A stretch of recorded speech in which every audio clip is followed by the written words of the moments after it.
Hello, my name is Kelly Angeli and I am one of the REACH coaches. I have taught 3rd, 4th, and 5th grade, and I have also taught 7th and 8th grade language arts. My name is Kristen Jones. I'm also a REACH coach. I spent 8 years as a reading specialist for kindergarten through 6th grade, working with struggling readers and writers, and we're glad to be able to share with you some strategies that we've used. We're going to talk about passage-based writing. Hopefully you have our handouts so that you can go through those with us and hopefully work through some strategies with us and give you some new ideas for teaching.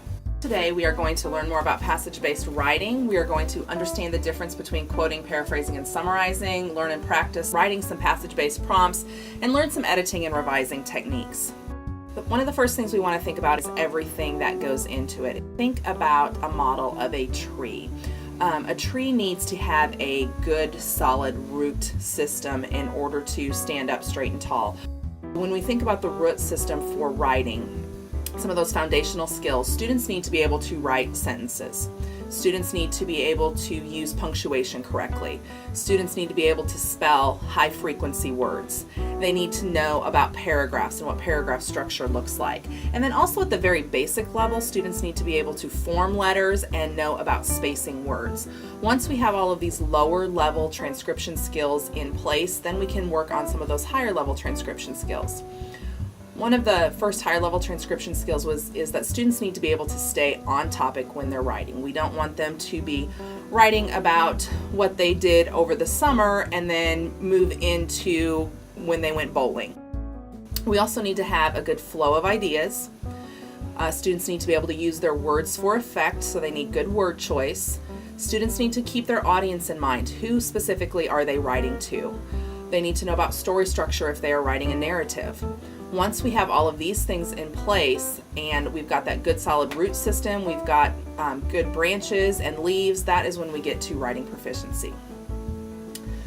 When we think about the skills a student must have in order to respond to a passage-based prompt, there are a lot of things that go into writing a passage-based prompt. On your handout that hopefully you have printed off, there's some space to write there, and we would like you to take just a minute to think about what are some things that students need in order to write passage-based writing.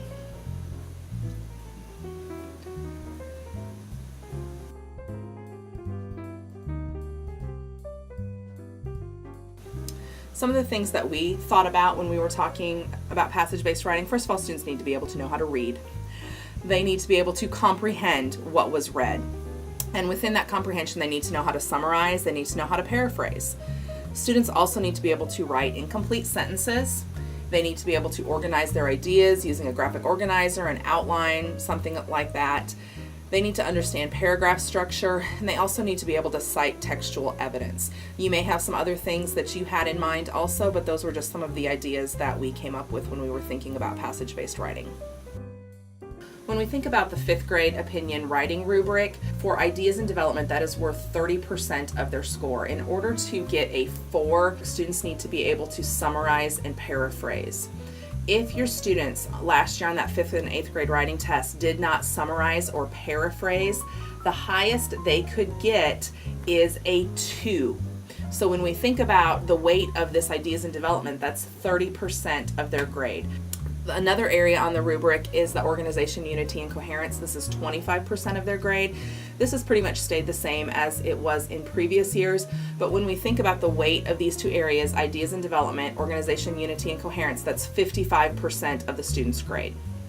The other areas that are assessed are word choice at 15%, sentences and paragraphs at 15%, and grammar, usage, and mechanics at 15%. One thing to note is that under grammar, usage, and mechanics, it says that the errors are minor and do not affect readability. My students would always worry about their spelling, and as long as you were reading it, if you did not have to stop and figure out what the word was, they were usually able to score well in that area. So that's just something to keep in mind. That's a concern I know that students usually have. If you are not aware of the CD that has the writing information on it, each building was sent a CD that had all of the writing scanned on it from last spring. So at 5th and 8th grade, you can find that CD, you can click on a student's name, you can look at and print off their whole essay. Use that to understand what it is exactly that is being looked for on that rubric. So kind of use it as an exemplar. And now also we know that the exemplars are on the State Department's website, so I would definitely check those out. Under accountability and assessment, you can find those exemplars to see exactly what it looks like to be an advanced paper or a high proficient or a low proficient. As a teacher, use those to see how to instruct your students, and those exemplars I would also use to show to my students so that they can see exactly what they need to do and where they are currently at with their writing. This year, and as in previous years, we have the item tryouts.